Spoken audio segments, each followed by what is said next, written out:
জীবন চলার পথে কতই না কষ্ট, কতই না বাধা আসবে। সেই বাধা অতিক্রম করে আমাদেরকে এগিয়ে যেতে হবে সফলতার লক্ষ্যে। আমরা যদি কষ্ট করি, মিষ্টি একদিন পাবো। সেই মিষ্টি আমি খাওয়াবো, আমার বন্ধুদের মাঝখানে বিতরণ করব। এই জন্য এসেছি আমরা প্রবাসে। তাহার নাম আমরা প্রবাসী, আমরা প্রবাসের ভাই। যেই গড়টায় ছিলাম আমরা, সেই গড়ে এখন যেতে হয় আমাদের মেহমান হিসাবে। কারণ প্রবাসে 3 বছর, 4 বছর, 2 বছর থাইকা বাড়িতে যাওয়া লাগে ছুটিতে। সেই ছুটিটা হয় মেহমান। আমরা মেহমান, আমরা প্রবাসী। দুঃখের সহিতে বলতে হয়, ও আমার প্রিয় ভাই, এত কষ্ট কেন এই জীবনে? কবে শেষ হবে এই প্রবাসের নাম? কবে শেষ হবে এই প্রবাসীর খাতা? জানি না আমি। আপনি কি জানেন?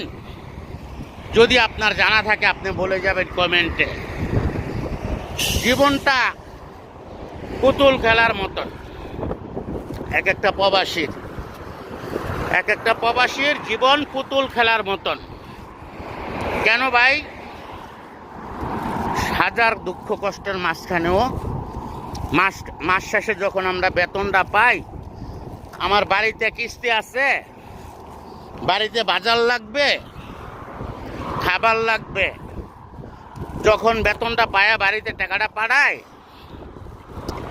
আমি আপনি শুনতে পাই প্রবাস থেকে, হ্যাঁ আমার ঘরে বাজার আইছে, আমার ঘরে খাবার আইছে। তখন মনে শান্তি পায়, আল্লাহ আমি বাড়িতে টাকা পাঠাইতে পারছি।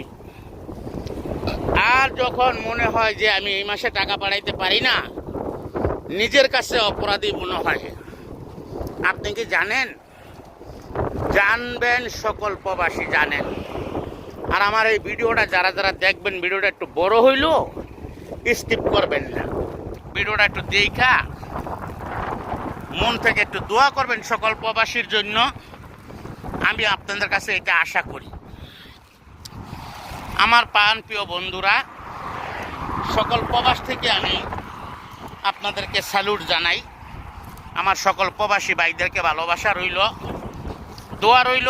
যে যেখানে আসি আমরা সকল প্রবাসী ভাইয়ের জন্য আমরা যেন ভালোভাবে থাকতে পারি।